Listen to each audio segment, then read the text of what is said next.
Welcome back. We have some things to share with the audience. Beyonce doesn't pay my bill. I love that. Beyonce doesn't pay my bills. She doesn't pay my telephone bills, doesn't pay my automobiles. And I don't think that we can chill. For those of you who know the Destiny's Child song from the 90s. It really just, I immediately heard that song in my head. But also, hold on, if you haven't heard this, for people who haven't heard this, I don't know if there's like a copyright. Ben, hold on, I'm going to get myself in trouble. Ben, you guys have to let me know if the audio is coming through correctly, because I'm a silly goose lady. Okay, you see Trump here? I do. Joe Biden is asleep. Kamala is at a dance party with Beyonce. Beyonce. Dance party with Beyonce. Dance party with Beyonce. Dance party with Beyonce. Dance party with Beyonce. Beyonce. Anyway. Are you enjoying yourself? Yeah. It's it is a me. You guys were talking about how the media is dead, and basically how they're essentially saying this is like the podcast election. And this is Donald Trump was able to harness the memery, and his followers were creative and had fun with it and made stupid dance songs and whatever. And we won the culture war. Like that is the thing that I am the most proud of in this election. Wait a minute. We have not won the culture war. First of all, let's go back to what we've talked about before. Okay. The whole concept of being conservative is almost a misnomer. You cannot conserve something you have lost. Yeah. You can restore something.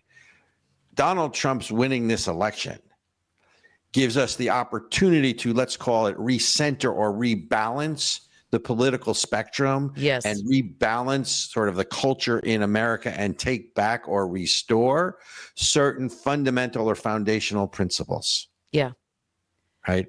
Yeah. Smaller government, those kinds of things. But what in DEI, because I want to get back to DEI it's the dogma, right? DEI are the religious tenets of this wokeism, which is this, old religion made new. But, there's a study out there. So the Network Contagion Research Institute, NCRI, in conjunction with Rutgers, just published a study that all the DEI training materials, and it's an extensive study. It's not a sort of like a pharmacological study that the drug companies do where they're sort of gilding the lily. Yeah. DEI, they studied these training materials extensively and basically said that the DEI materials, quote, increase perceptions of non-existent prejudice and agreement with Hitler rhetoric, among other things. And they go through this whole study that proves, at least as far as the study is concerned, that what I said in the monologue, DEI didn't bring us together. DEI pushed us further apart. For sure. I think Williams was 100% correct. I think there's a craving in America let's move beyond this. Let's try to come together, because one of America's strengths was a variety of things, right? Politics stops at the nation's edge. One of the things that brings America together, that even if Joe Biden gets elected, and I may not like him and I might not have voted for him, it's my president. And how could you not want your president to do well? Because if he does well for the nation, he does well for the country and the people. Right. You. So yeah. I think there's all of that. And I think where, the hubris and the arrogance on the side of the Democrats are really the progressives in the party, because they're really, I think, who are driving the agenda in all of this. When you saw, so back in 2012, when Barack Obama, then President Barack Obama, debated Mitt Romney at one of the presidential debates, and I forget what they were discussing. I think it was Russia, but I could be wrong about that. But Mitt Romney reached across and said, "I'll bet you $10,000." Yeah, he lost. The average American doesn't bet $10,000. That instantly sort of crystallized and moved people, I think, away from Romney. Likewise, Kamala Harris took a couple days off in the middle of the election cycle, and I think, as subtle as that was, there's an arrogance to that, or maybe not arrogance, but a disconnect to Americans who are working their rear ends off Yeah. 1 job, 2 jobs, 3 jobs to make ends meet because it's harder to pay the bills. And you can tell me the sky is blue, but if I look up and I see rain clouds, I'm going to believe my own eyes versus you telling me that, prices have come down. Yeah. Or that you're better off 4 years ago than you were today. And I think the important thing, the mask has come off. Okay. They can't keep the mask on anymore. With the 24-hour news cycle, we see them lying. We see them saying stupid stuff. But the most important thing is that where we are today, our economy, everything that's happening globally, that's not a bug. It's a feature. This was the point. This is what progressive politics brings. This was a desired outcome. They want energy prices to be outrageous. They want us to be dependent. They want millions of illegal immigrants. When the question is why. The question's why. Give me the why. Don't tell me the what, because I agree with the what, but tell me the why. That's progressive politics. Having a border is racist. And so therefore everybody should get to come. We screwed up South America, and so therefore they should all get to come. What else did I say? People want abortion above all other things. They want inclusion above all other things because they think that is the priority. They don't want inclusion. They want inclusion of certain people and certain ideas. But that's certain things. Again, inclusion defined by who? Fairness defined by whom? By them, by their own, by that secular humanism or whatever the nonsense crap is that they follow. And Robert, you're pointing to the problem, right? So if you are a person who lives by Judeo-Christian values, you have a set of standards that you are expected to live up to and a way that you are expected to interact with the rest of the world and other human beings. If you're on this, there's no such thing as objective reality, then how do you deal with people? How do you know what's right and wrong? How do you say yes and no? What is your framework? That's why they're all over the place. That's why whatever they do doesn't make any sense. They got no foundation. Well, okay. I respectfully disagree. They have a foundation. It is a different foundation, right? It's a chaos, a foundation of chaos. No, it's really not. It's not a foundation of chaos. It's a foundation of wanting to transform America into something else. Look, if you want to we've had this conversation. If you want to radically transform society, because before we are a democracy, we're not really a democracy. We're a constitutional republic. Before we're a constitutional republic, we're a nation of laws. If you want to radically transform a country, you do what Michelle Obama said in that quote, is you rewrite history, you topple statues, you rewrite traditions, you redefine terms and words to mean their opposite. You coin new phrases like systemic racism, right? You move away from concepts like meritocracy. And you rewrite history. But the only people... Hang on. You rewrite history, and then you go after the laws, right? Because the last line of defense in a civilized society, is certainly in America, are the laws. So number one, you soften the application of laws, and then you go after the people who enforce the laws, i.e. law enforcement, and you defund the police. And then after you've gone after man's laws, you go after God's laws, and then you can try to convince people that there's not 2 genders. There are 5 or 12, or I'm a minotaur, or whatever I am. And then on top of that, you divide people against each other, men against women, black against white, rich against poor, and then you invade. An Israeli invasion was different, but it's the same principle. Our borders were being invaded. Right. And you bring in these new people. I think they miscalculated in certain areas. Right. And I think they miscalculated America's reaction to it. I think they miscalculated the Hispanic community's reaction to it. They certainly miscalculated within the black community, black men in particular, reaction to it, because there's an inherent sense of fairness, not defined by anyone, but people, it's that old definition of pornography, Justice Potter Stewart. Can't define pornography, but I know it when I see it. Can't define fairness, but I know unfairness when I see it. I mean, yeah, but I don't think the average college student or the average American who's been brainwashed into leftist ideology is conscious of anything that you just said. I think that there are powers that be that may be consciously trying to move the needle in that way. But the average default Democrat in America is not thinking that way. I can't.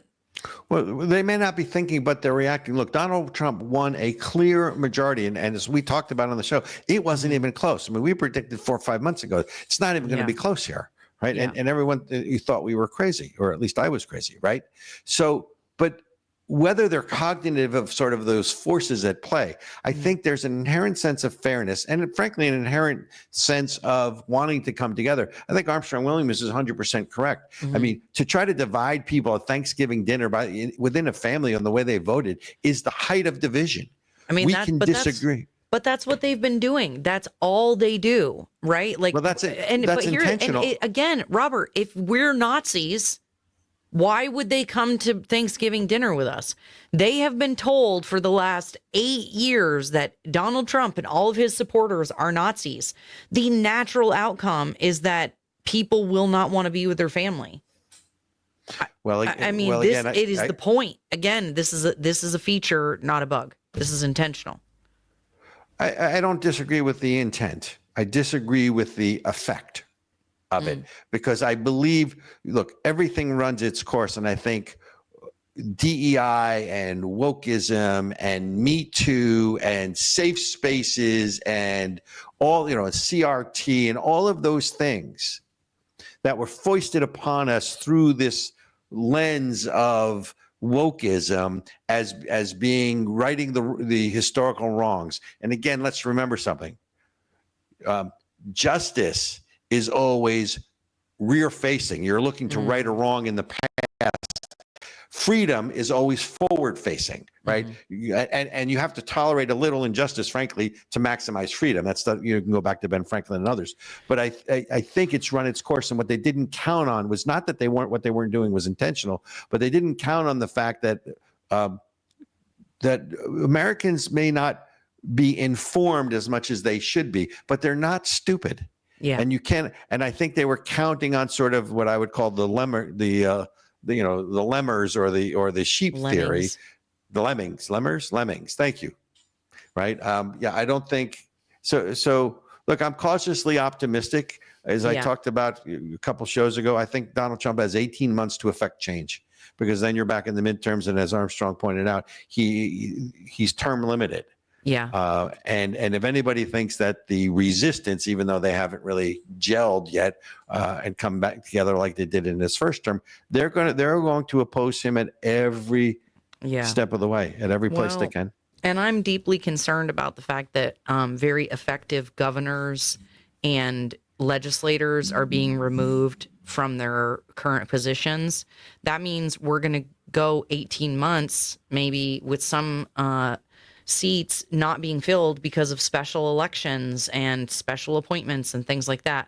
So I hope that having the majority is not squandered by removing effective legislators from their post in order to put them in the cabinet. That's my hope. That was very well stated. For me, I just hope we don't have a circular firing squad. I was around it as Republicans. I was around in 2004 after the President Bush's landslide victory. And I remember too well that midterm elections, the party in power usually loses. President Bush and the Republicans lost the majority in 2006. The Democrats regained control of both houses.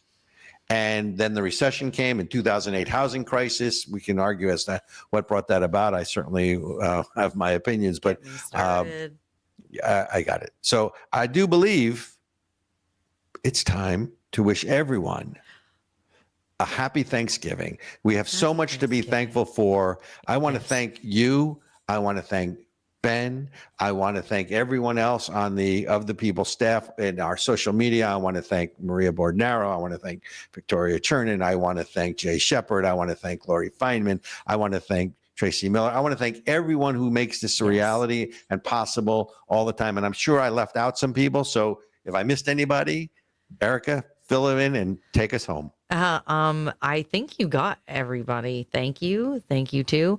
And as always, thank you for watching this long. If you like the content and you got something out of it, make sure that you let us know by engaging. Like, share, and subscribe, you guys.